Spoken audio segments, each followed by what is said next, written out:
নবনীরদনিন্দিত কান্তিধারম রসসাগর নাগর भूपवरं। हरे कृष्णा डालुकना। हम लोग श्रीमद् भागवतम के तृतीय स्कंद में हैं, छठे अध्याय चल रहा है। आज हम लोग श्लोक संख्या 37 से 40 तक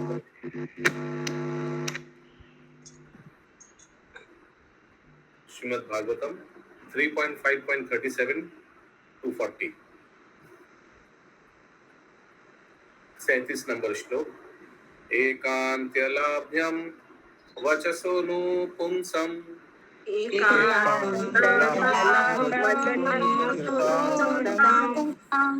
सुश्लोकमौलेर गुणवादम आहु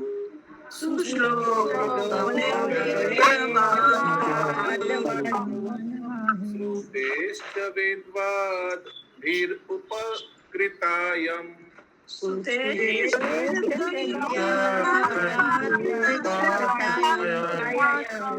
तथा शुभायम उपशम प्रयोगम।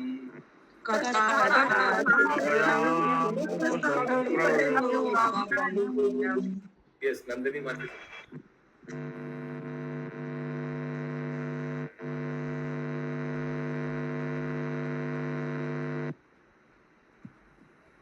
हरे कृष्ण, दंडवत प्रणाम। मानवता का सर्वोच्च सिद्धिप्रद लाभ पवित्र कर्ता के कार्यकलापों तथा महिमा की चर्चा में प्रवृत्त होना है। ऐसे कार्यकलाप महान विद्वान ऋषियों द्वारा इतनी सुंदरता से लिपिबद्ध हुए हैं कि कान का असली प्रयोजन उनके निकट रहने से ही पूरा हो जाता है।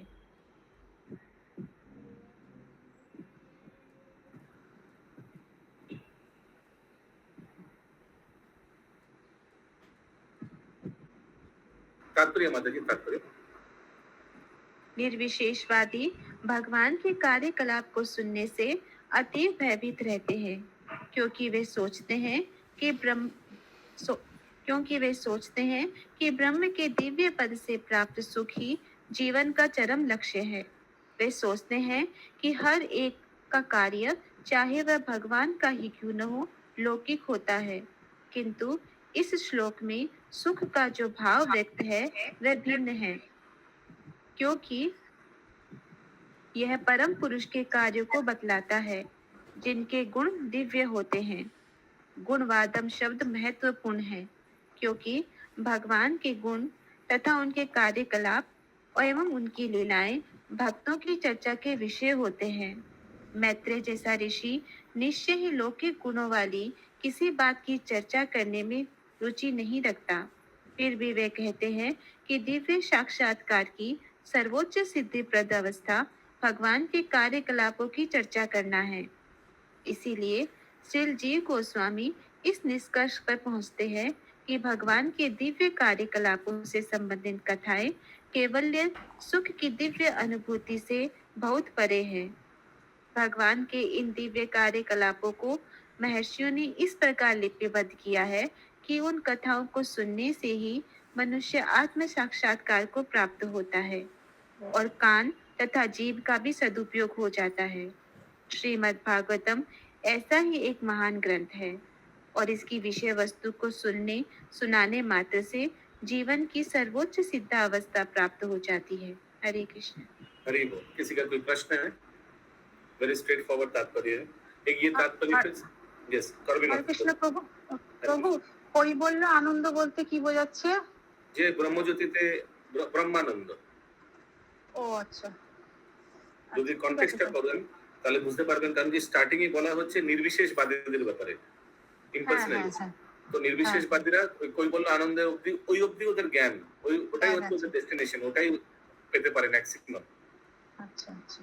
नंदिनी माता जी, ये तात्पर्य एक बार फिर से पढ़िए। निर्विशेषवादी भगवान के कार्यकलापों को सुनने से अतीव भयभीत रहते हैं, क्योंकि वे सोचते हैं कि ब्रह्म के दिव्य पद से प्राप्त सुख ही जीवन का चरम लक्ष्य है। वे सोचते हैं कि हर एक कार्य, चाहे वह भगवान का ही क्यों न हो, लौकिक होता है। किंतु इस श्लोक में सुख का जो भाव व्यक्त है वह भिन्न है, हरे कृष्णा प्रभु जी। यह परम पुरुष के हरे कृष्णा। बोलिए माता जी। हाँ, इसमें जो ब्रह्म के दिव्य पद के लिए जो बात हुआ है वो ब्रह्म ज्योति। वहाँ पर उन लोगों को जो पद प्राप्त हो जाता है, वहाँ जाके जो लोग रहते हैं, इसके लिए बोल रहे हैं। वो ब्रह्म ज्योति वाला पद, यस। क्योंकि यह परम पुरुष के कार्यों को बतलाता है जिनके गुण दिव्य होते हैं। गुणवादनम शब्द महत्वपूर्ण है क्योंकि भगवान के गुण तथा उनके कार्यकलाप एवं उनकी लीलाएं भक्तों की चर्चा के विषय होते हैं।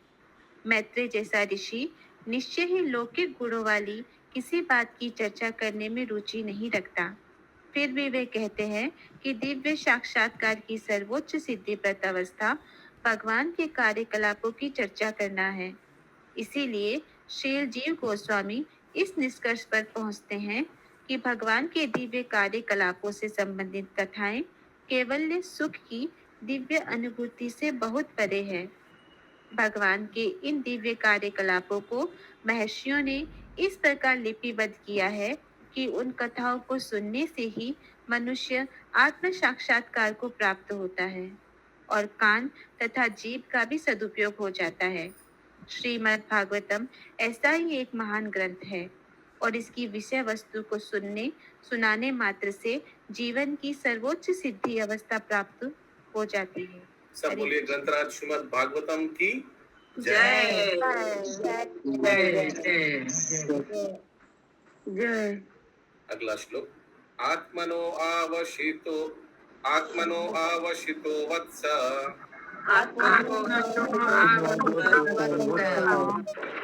महिमा कविनंदिन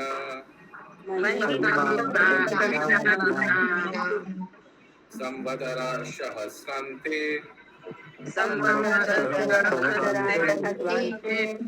धीय योग विपक्तया। यस, पिंकी माता जी।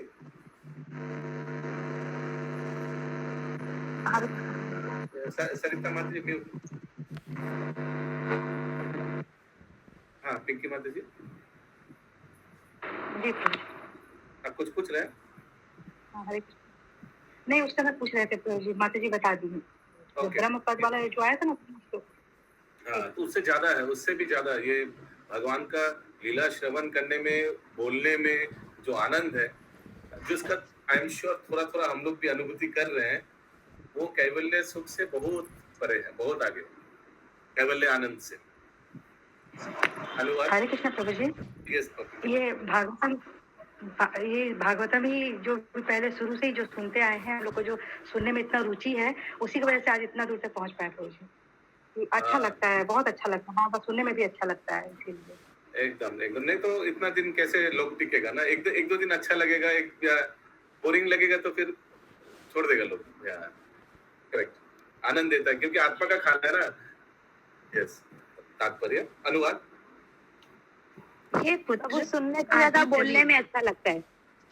सुनने में से बोलने से एक्चुअली सुनना भी हो जाता है, बोलना भी हो जाता है। क्योंकि बोलने के लिए फिर पढ़ना भी पड़ता है, सुनना भी पड़ता है। एब्सोल्युटली। इसीलिए हमको लगता है कि हर एक मेंबर को एक क्लास कराना चाहिए, जो इधर ज्वाइन किया हुआ है, उससे वो भी हो जाएगा। हरे कृष्ण प्रभु जी। कैवल्य सुख मीन्स नॉर्मल सुख, जो भौतिक सुख है, उसके बारे में। नहीं, देखिए यहाँ जीवन जो स्वयं क्या बोल रहे हैं कि श्रीमद् भागवतम श्रवण अध्ययन करने से जो आनंद मिलता है वो कैवल्य आनंद से बहुत ज्यादा है ना। तो जो कैवल्य आनंद जो निर्विशेषवादी को मिलता है, ब्रह्म ज्योति का उपासना कर भगवान को निर्विशेष समझकर, वो तुच्छ पड़ जाता है। श्रीमद् भागवतम तो विजय गौरांग प्रभु, ये तो निर्विशेषवादी लोग के लिए है क्या? श्रीमद् भागवतम विजय गौरांग प्रभु नहीं, ये स्वविशेषवादी है हम लोग के लिए। इस्कॉन के भक्त लोग सब स्वविशेषवादी है, तो हम लोग को जो सुख अनुभूति होता है वो बहुत ऊपर है, यही बता रहे प्रभुपाद जी। यस पंकज प्रभु। ओके, निर्विशेषवादी गो फॉर केवल्य सुख। या यस पंकज प्रभु।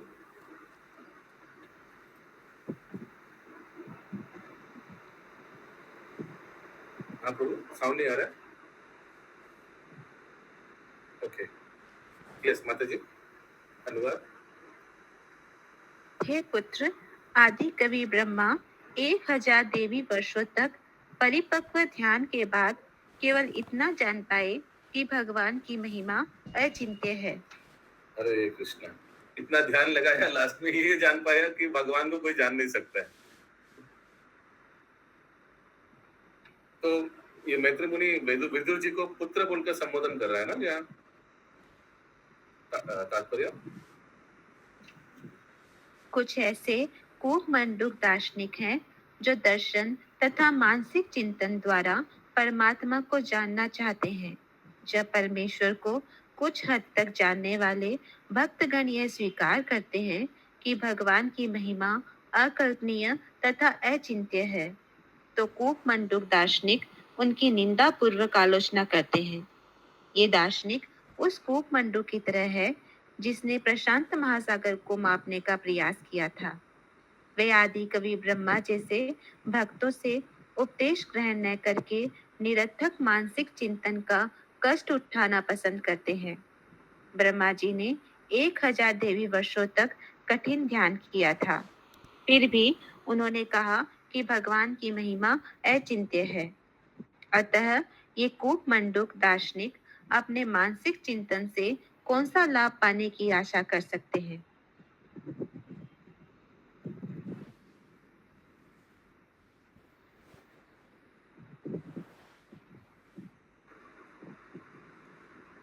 यस, अगर किसी का कोई प्रश्न है।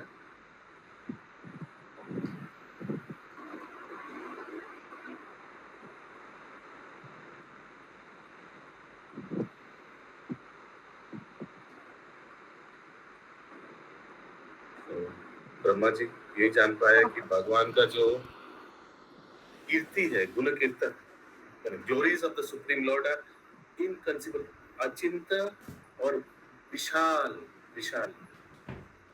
यही ब्रह्मा जी जान पाए इतना दिन तपस्या करने के लिए। तो अचिंत्य विशाल इतना भगवान का कीर्ति है।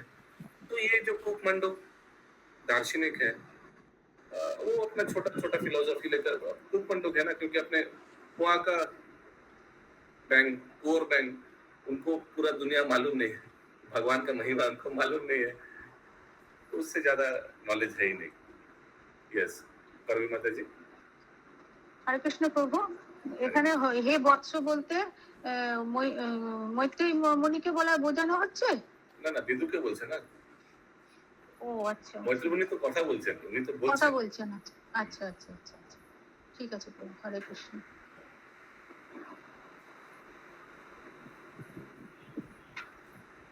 कंटिन्यू माता जी। ब्रह्म संहिता में कहा गया है कि मानसिक चिंतक चिंतन के आकाश में मन या वायु के वेग से करोड़ों वर्षों तक क्यों न उड़ता रहे, फिर भी वह इसे अचिंत्य पाएगा।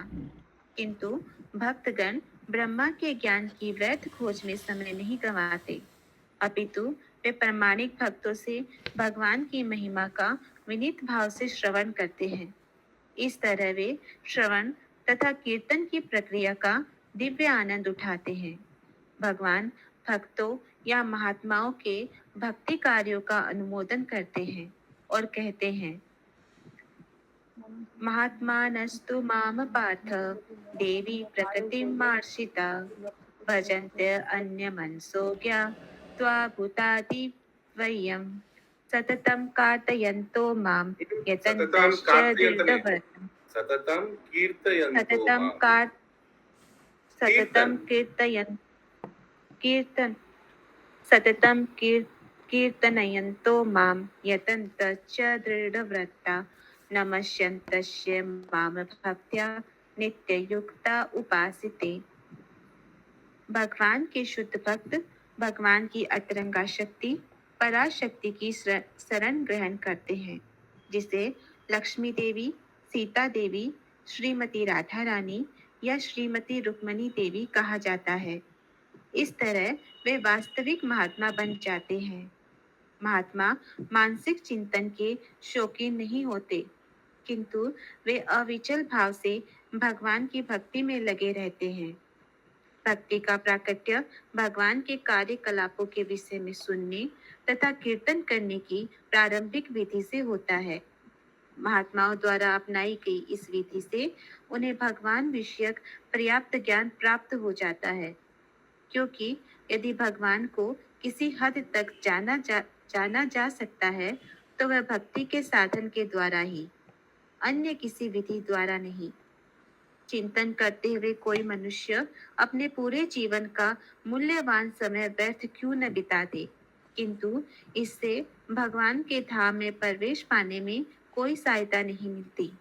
किंतु महात्मा गण मानसिक चिंतन द्वारा भगवान को जानने में तनिक भी रुचि नहीं दिखाते, क्योंकि वे भगवान द्वारा अपने भक्तों के साथ या असुरों के साथ दिव्य व्यवहारों के अंतर्गत उनके महिमा युक्त कार्यकलापों के विषय में श्रवण करने में आनंद लेते हैं। भक्तगण इन दोनों में आनंद पाते हैं और इस जीवन में तथा बाद के जीवन में सुखी रहते हैं।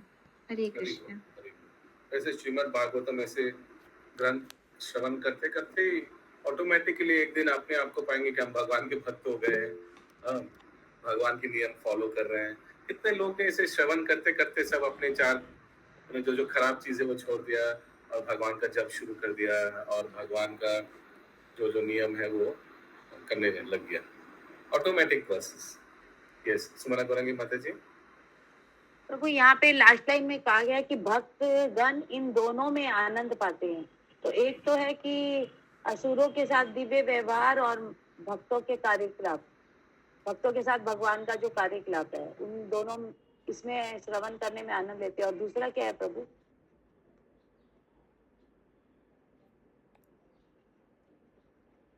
हरे कृष्ण।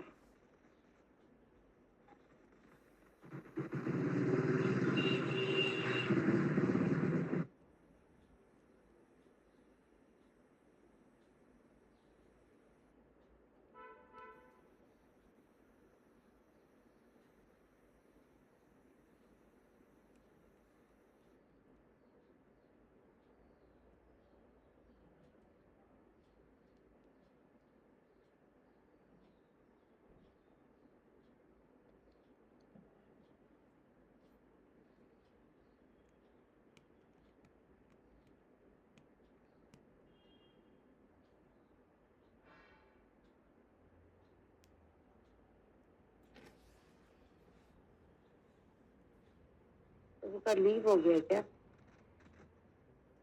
हाँ, वो प्रभु लीव हो गए। कई बार नेटवर्क हैंग हो जाते हैं ना उधर, या फिर लाइट भी तो चली जाती है। इसमें पहला ये वाला होगा क्या माता जी? महात्मा गण मानसिक चिंतन द्वारा भगवान को जानने में तनिक भी रुचि नहीं दिखाते। हमको लग रहा है दोनों में ये असुर और भगवान और भक्तों का यही दो चीज है या अलग से कुछ है? हरे कृष्ण। वही दोनों असुरों के साथ क्यों रहते हैं भगवान? हाँ, भक्तों के साथ असुर माने जो असुर लोग हैं उनको भी साथ जो लेवा करते हैं, भक्तों को पसंद आता है। साधुना विनाशाय च दुष्कृतम, दोनों में आनंद लेता है भक्त लोग। ओके, दोनों का कथा श्रवण करने में आनंद लेते हैं। अगला श्लोक 39 नंबर। अतो भागवतो माया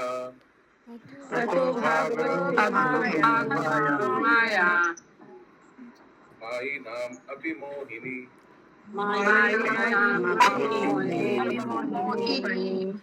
यत् स्वयं चात्मा वर्तमात्मा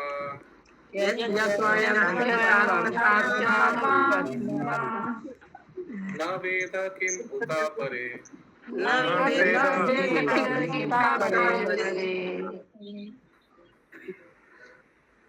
पूर्ण पुरुषोत्तम भगवान की आश्चर्यजनक शक्ति जादूगरों को भी मोहग्रस्त करने वाली है। यह निहित शक्ति आत्मा राम भगवान तक को अज्ञात है, अतः अन्यों के लिए यह निश्चित ही अज्ञात है। That potential power is unknown even to the self-sufficient Lord, so it is certainly unknown to others. फिर से एक बार पढ़िए अनुवाद। पूर्ण पुरुषोत्तम भगवान की आश्चर्यजनक शक्ति जादूगरों को भी मोहग्रस्त करने वाली है। यह निहित शक्ति आत्माराम भगवान तक को अज्ञात है, अतः अन्यों के लिए यह निश्चित ही अज्ञात है।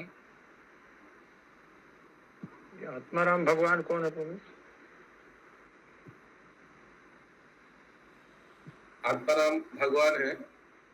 यहाँ आत्माराम भक्त भी होता है, लेकिन यहाँ आत्माराम भगवान को बोला गया है क्योंकि भगवान आनंद लेने के लिए भगवान does not need something external, he is self satisfied. Atmaram है और खुद से ही खुद को आनंद रख सकता है, आनंद दे सकता है, इसलिए भगवान को आत्माराम बोला जाता है।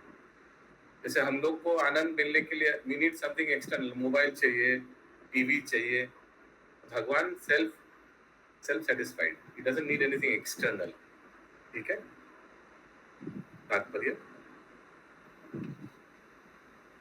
भले ही कूपमंडूक दार्शनिक तथा विज्ञान एवं गणितीय गणना के लौकिक पखेड़ेबाज पूर्ण पुरुषोत्तम भगवान की अचिंत्य शक्ति में विश्वास न करें, किंतु कभी कभी वे मनुष्य तथा प्रकृति की अद्भुत जादूगरी से चकरा जाते हैं। लौकिक जगत के ऐसे जादूगर तथा बाजीगर भगवान के दिव्य कार्यकलापों की जादूगरी से सचमुच ही चकरा जाते हैं, किंतु वे अपने मोह को यह कहकर समंजित करने का प्रयास करते हैं कि यह सब पौराणिक कल्पना है, किंतु परम शक्तिमान पुरुष में कुछ भी असंभव या पौराणिक नहीं है। लौकिक विवाद प्रिय लोग। एक सेकंड, एक प्रश्न आया है चैट बॉक्स में, प्रभु पंकज को पूछ रहे हैं, but God is always Atmaram, then why specifically mentioned God is. अच्छा, ये तात्पर्य पढ़ने के पूरा बाद ये उत्तर हम लोग डिस्कस करेंगे पंकज प्रभु। यस, कंटिन्यू माता जी।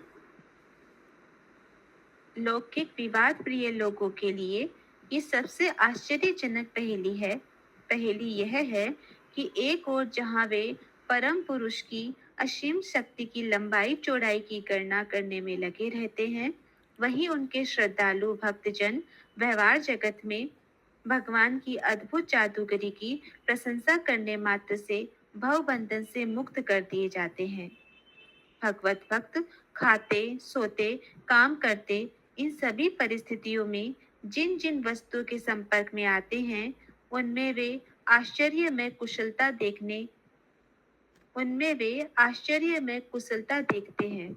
वट वृक्ष के छोटे से फल में हजारों छोटे छोटे बीज होते हैं और प्रत्येक बीज में एक अन्य वृक्ष की शक्ति छिपी रहती है, और इसमें भी कार्य कारण के रूप में लाखों ऐसे फलों की शक्ति निहित होती है। अतः वृक्ष तथा बीज भक्तों को भगवान के कार्यकलापों के विषय में ध्यान करने में लगाते हैं, जबकि लौकिक विवाद प्रिय लोग अपना समय शुष्क चिंतन तथा मनोरथ में व्यर्थ गवाते हैं, जो इस जीवन में तथा अगले जीवन दोनों में ही निष्फल होता है। अपने चिंतन से गर्वित वे कभी भी वट वृक्ष के सरल छिपे हुए कार्यकलापों की प्रशंसा नहीं करते। ऐसे बेचारे चिंतकों के भाग्य में निरंतर पदार्थ में फंसे रहना बदा है। हरे कृष्ण।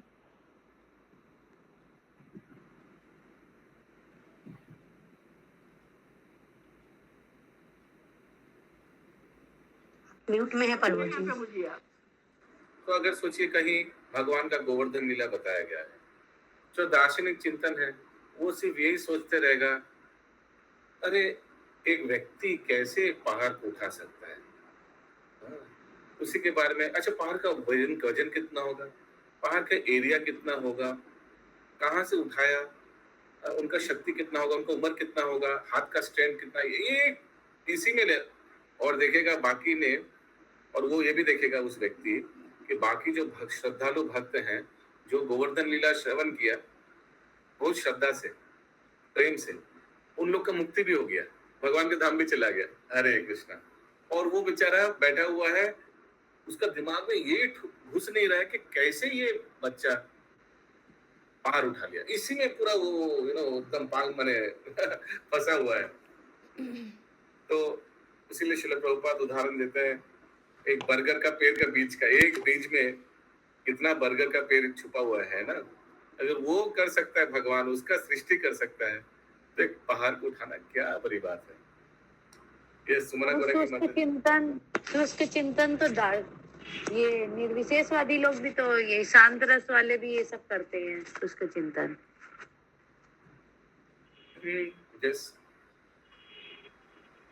मेंटल फिलोसोफर्स, उनका शुष्क चिंतन, ज्ञानी, हाँ, उनका शुष्क चिंतन और लौकिक विवाद प्रिय लोगों का शुष्क चिंतन, दोनों का तो अलग अलग हो सकता है ना।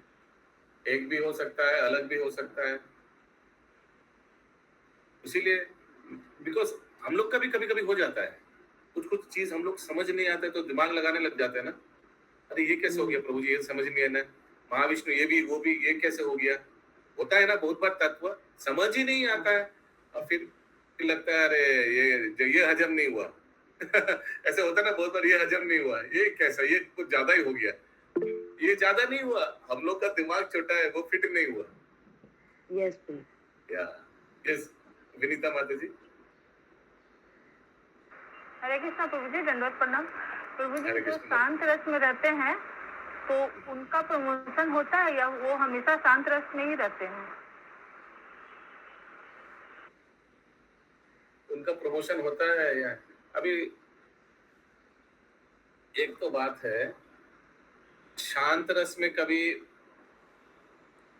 गोपालक भी रह सकता है, यशोदा माँ भी रह सकता है, क्योंकि वात्सल्य रस, माधुर्य रस, साख्य रस, ये सब में भी शांत रस है ना।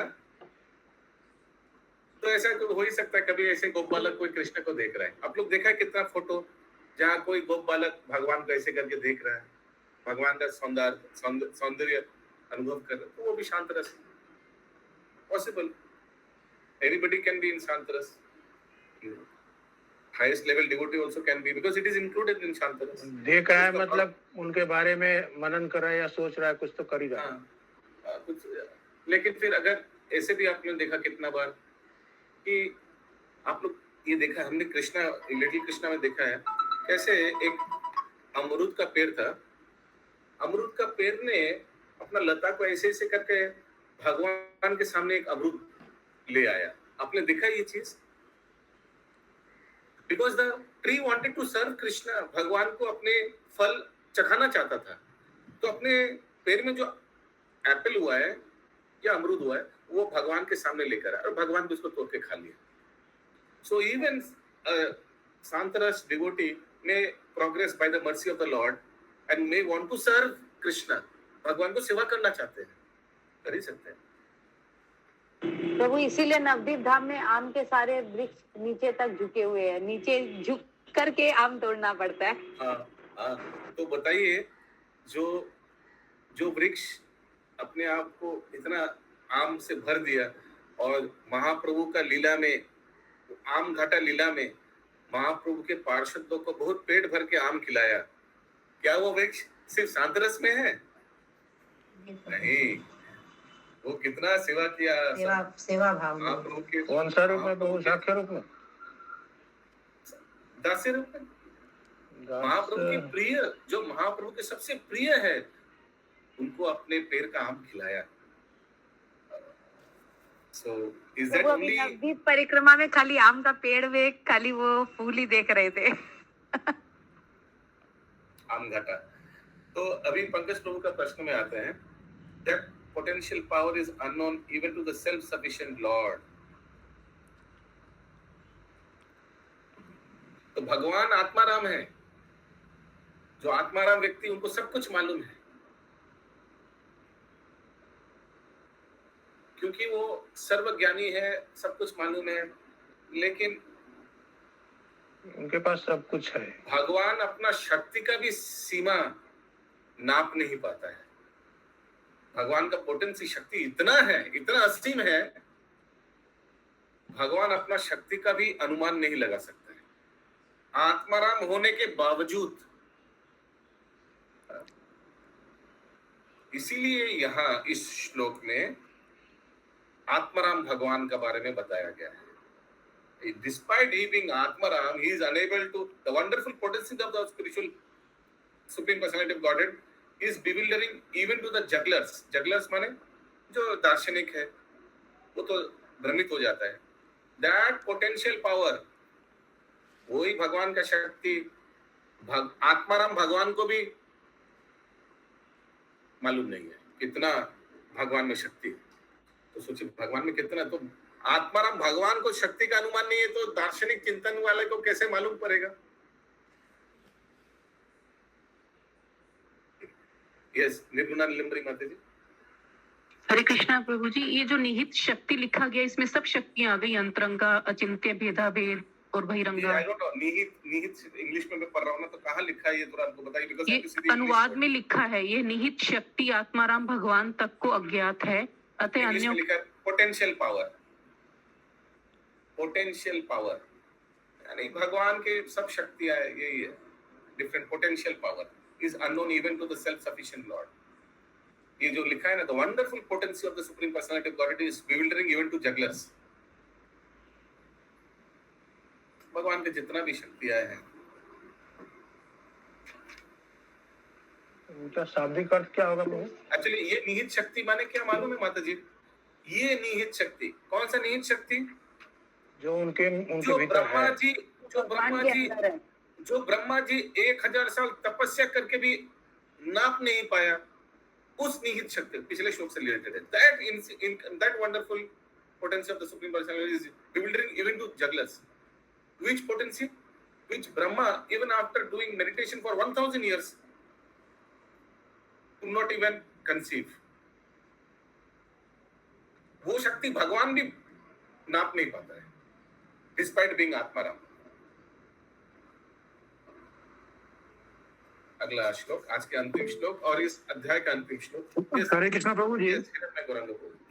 प्रभु जी, ये जो पोटेंशियल शक्ति है भगवान का अंदर है, लेकिन वो कभी उसको माने यूज करने का कोई मौका नहीं आया होगा, इसलिए पता नहीं कि उनका ये शक्ति है. उन्हें कैपेबिलिटी है उनका अंदर, वो उनको भी, और जगलर मैंने वो जो जादूगर है वो लोग को भी पता नहीं रहता. इस हिसाब से पता नहीं, तो मैंने इतना कुछ भगवान कर सकता है, इतना कुछ किया है, इतना कुछ कर सकता है, भगवान को भी मालूम नहीं अपना शक्ति का सीमा इतना वास्ट है. यही भगवान कितना महान है. यस विनीता माता जी. लाइक कोई धनी व्यक्ति है, वो उसके पास इतना पैसा है, उसको खुद भी हिसाब नहीं है पैसा कहाँ कितना उनका बैंक बैलेंस है, टोटल कितना वैल्यू है उनका, worth, how much is worth, उनको मालूम ही नहीं है. ऐसा ही. तो ये इसीलिए लिखा गया है, ये दिखलाने के लिए अरे भगवान को कुछ मालूम ही नहीं है, इसलिए नहीं. ये हाईलाइट करने के लिए कि व्यक्ति का पास कितना है, सोचिए कि व्यक्ति का हिसाब नहीं है, वो हाईलाइट करने के लिए ये बताया गया है. इस विनीता माता जी. प्रभु जी, देवी वर्ष कितने साल का होता है? कौन सा देवी वर्ष? 1000 देवी वर्ष जो इसमें लिखा हुआ है ना, देवी वर्ष तो सेलेस्टियल ईयर्स. ब्रह्मा जी ने 1000 सेलेस्टियल ईयर्स लिखा है ना. हाँ, सेलेस्टियल ईयर्स देवी वर्ष. आई थिंक ब्रह्मा जी का ही होगा, ब्रह्मा जी का 1000 होगा शायद, आई डोंट नो. देवी वर्ष एक दिन होने से 6 महीना होता है. देवलोक में एक दिन होने से हम लोग का 6 महीना होता है. अच्छा, ठीक है. आज के अंतिम श्लोक. हरे Krishna. Was Brahma ji capable of doing this sadhana for so many years just on his own? He did that. Capable or not, I don't know. He must be capable. How did he do that? He did meditate for 1000 years. So he's capable. Otherwise, how he did that? So this may be the reason of not getting close to the knowledge of God. No, the reason is inconceivable. Unless and until he reveals, जितना भी दिमाग लगाइए कुछ नहीं होने वाला. Yes, आशीष प्रभु. तो भक्ति के द्वारा ही हम भगवान के साथ. अभी जो पिंकी माता जी पूछ रही थी, according to Google, 1 celestial is celestial year is equal to 360 solar years. ये गूगल इस्कॉन से लिया, ये सेलेस्टियल वो या बाहर का कोई भौतिक जगत का नहीं celestial year? इस्कॉन इस्कॉन से, अच्छा अच्छा, ठीक है विनीता माता जी। यस अशोक प्रभु। प्रभु ये आत्माराम का शाब्दिक अर्थ क्या है? फिर से बोलिए। आत्माराम का शाब्दिक अर्थ, शाब्दिक ये क्या वर्ड है, मैं इसका माने word meaning. Atmaram self sufficient, Atmaram अपने में रमन करने वाला, अपने में रमन कर, अपने में आनंद लेने। अपने में आनंद लेने वाला, दैट्स द वर्ड एक्चुअली। माने one who does not need, नहीं आराम नहीं, one who does not need external thing to give pleasure. उसीलिए मैं मोबाइल माने सेल्फ डिपेंडेंट नहीं, आनंद, वो अपने में आनंद, सेल्फ सेटिस्फाइड भी नहीं, रमन ही self, he can give pleasure to himself. मतलब उनको कहीं बाहर से जरूरत नहीं आनंद लेने का, वो अपने आप में ही आनंद ले सकते हैं। That's why Krishna created Radharani from himself only. Radharani is an expanse of Krishna, and Radharani is internal potency of Krishna to give pleasure to Krishna.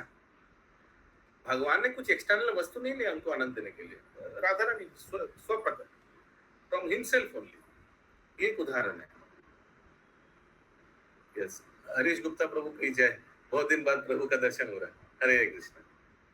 तो अभी हम फोन किए प्रभु को। अच्छा, ओके। आज के अंतिम श्लोक और इस अध्याय के भी अंतिम श्लोक 40 नंबर। या तो अप्राप्य न्यावर्तन्त्य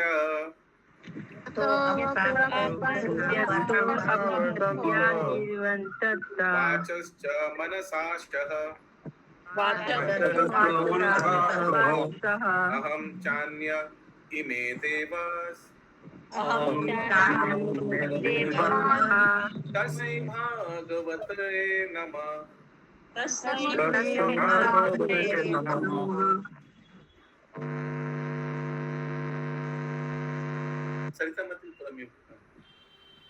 अपने अपने नियंत्रक देवों सहित शब्द, मन तथा अहंकार पूर्ण पुरुषोत्तम भगवान को जानने में असफल रहे हैं।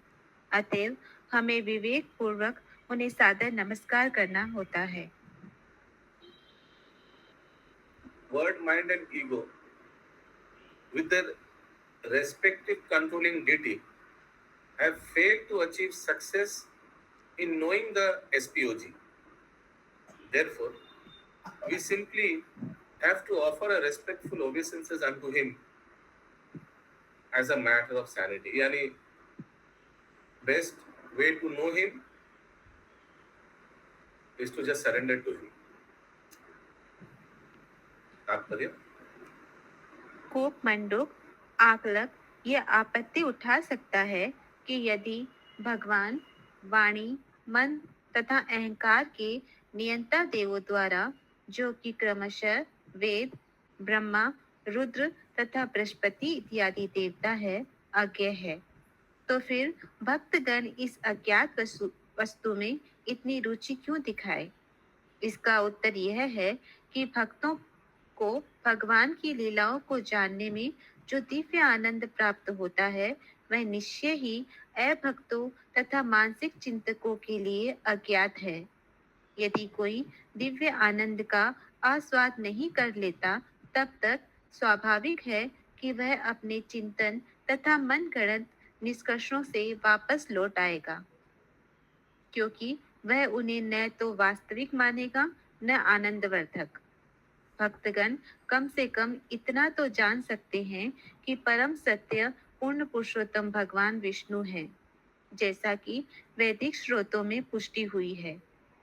ओम तत् चिनो परम पदम सदा ओम तद् विष्णु परमं पदं सदा पश्यन्ति सूर्या दिव्य चक्षु अततं तद्विष्णु प्रभु। भगवद गीता। हरे कृष्णा। हरे कृष्ण। प्रभु जी, वाणी, मन, अहंकार के नियंत्रित देवता कौन है? बृहस्पति लिखा है ना इधर? नहीं, वाणी का, वाणी, मन, अहंकार तीनों का दिया है ना इधर। नेमली वेद, ब्रह्मा, रुद्र तो बाहरी के ब्रह्मा मन जी के है तो क्या? अनिरुद्ध है प्रभु, मन के तो अनिरुद्ध है, अहंकार के संकर्षण। रुद्र। हाँ, के पहले आया था।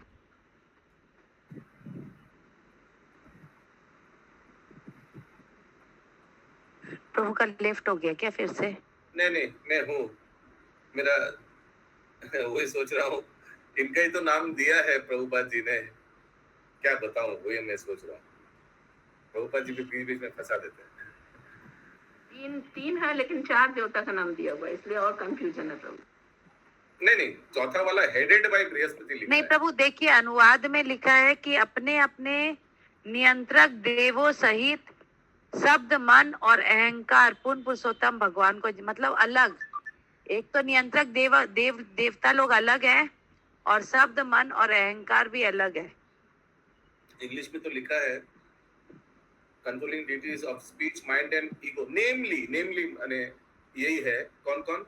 वेद, Brahma and Rudra and all the demigods headed by Brihaspati. इससे तो यही पता चलता है इन तीनों का नियंत्रण करता वेद, ब्रह्मा और रुद्र है रेस्पेक्टिवली, क्रमानुसार।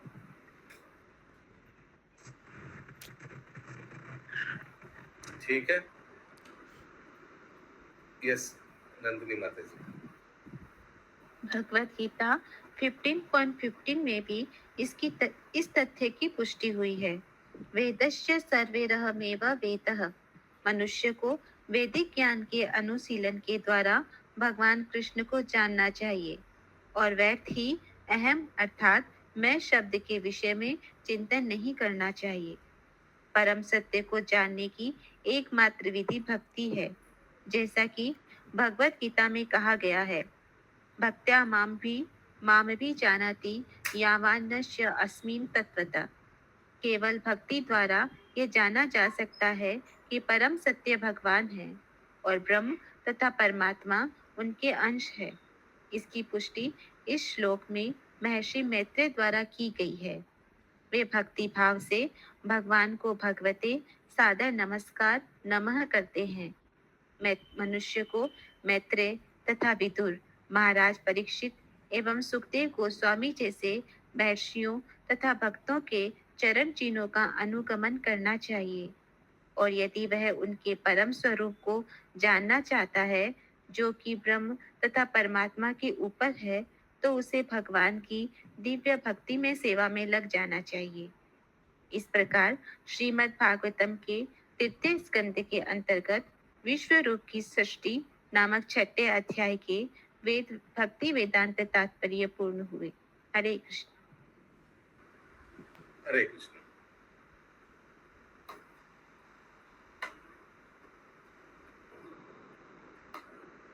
यस, आशीष प्रभु ने एक दिव्य सेलेस्टियल ईयर्स को हिंदी में क्या बोला था? दिव्य वर्ष, देवी वर्ष उसका हिसाब दे दिया है प्रभु जी ने। ग्रंथराज श्रीमद् भागवतम की जय, श्रील प्रभुपाद की जय।